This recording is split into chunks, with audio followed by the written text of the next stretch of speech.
Do you have a project that you need to complete but don't know where to start? A trip that you'd like to take but seems so far-fetched from today, or even your daily schedule that just doesn't seem to get done?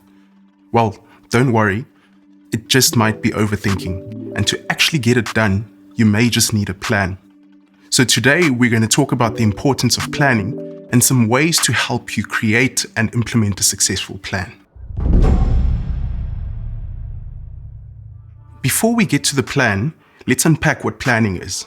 Planning is a structured process that involves goal setting, coming up with ways to achieve them by listing all the tasks that need to be done for each goal, laying all of them out on a schedule that helps us implement them. I like to think of planning simply as a detailed process of deciding how I'm going to do something before I actually start doing it. So planning comes after that big idea, that dream, or even just a need. Let's say you needed to restock your pantry or kitchen cupboards with groceries. As simple as that may sound, many of us probably go into that need-to-do grocery shopping autopilot mode of somehow finding ourselves at our local grocery store, walking through the aisles, picking items, and then back at home with a restocked pantry or kitchen cupboards, including items that we didn't even need. As simple and as tedious as this may sound, we would have had to write up a list of items to restock, get our wallet, get our keys, travel to the store either by walking, driving, or taking a taxi, finding the items, collecting them, buying them, and returning home, eventually unpacking the grocery items. But why? Well, planning allows us to take a step back and look at the big picture to see how all the pieces come together.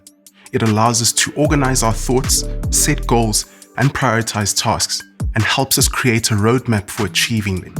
Our need to do grocery shopping is our goal, and the plan is our map from point A, our current state, to point B, our future state.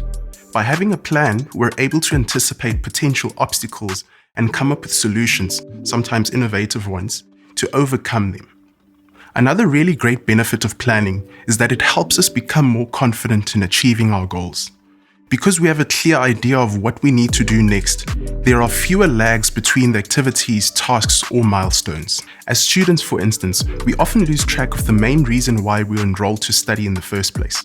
The excitement of extramural activities such as sports, social clubs, or even just chilling with friends finds its way into our easily distracted minds. And many students somehow find themselves in their final exams with no job offer. So planning helps us prepare well for the future and to take each step into it with more boldness and confidence. Benjamin Franklin put it very nicely by saying, if you fail to plan, you are planning to fail. So how do you do it? How do you plan effectively?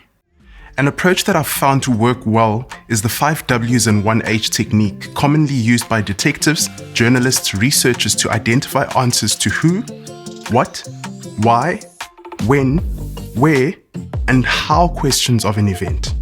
If we can answer each of these 6 questions, we should have a detailed version of any event.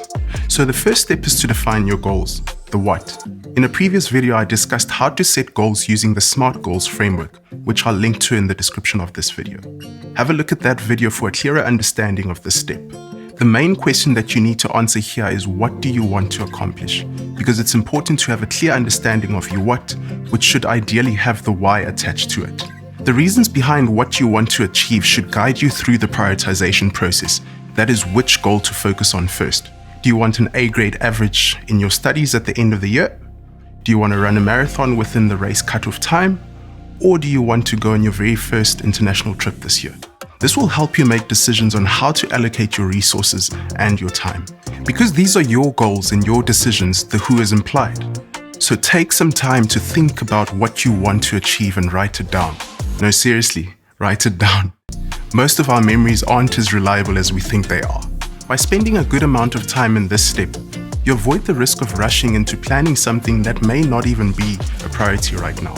One thing to be careful of here is paralysis by analysis, or sometimes called analysis paralysis, and spending too much time here with an endless list of goals. Pick a few core goals. I've found my sweet spot to be between 3 and 5 core goals. By focusing on 3 to 5 core goals, I don't feel overwhelmed with too much to do and have a clear view of what needs to be done most urgently. Next, make a list of tasks that you need to complete in order to achieve your goals. An annual goal to get an A grade average in your studies might be broken down by term or by subject, which can roll up into an overall A grade average at the end of the year.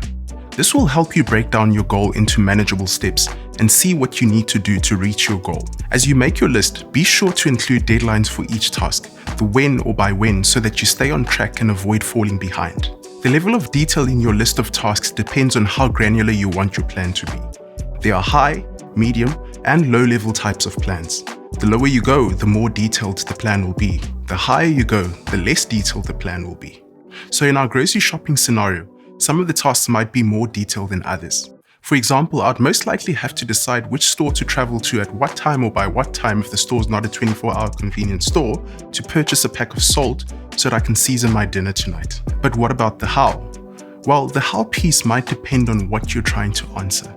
Either how I'm going to pay for the pack of salt by cash or card, or how I'm going to travel to the store, walking, driving, or by taxi. There's no right or wrong way, because an online grocery shopping plan might look slightly different from an in-person grocery shopping plan. So it all depends on your approach and what you want to zoom into and focus on. Once you have a list of tasks, it's time to prioritize because not all tasks are created equal. Some are more important than others. So take a look at your list and think about which tasks are most crucial to achieving your goals. These should be right at the top of your list. Some plans may be just a list of tasks with no logical structure to them, but in most scenarios, the tasks are sequential. In your international travel plan, you might be able to book and pay for your flight tickets and accommodation before receiving your visa granting you entry into the country.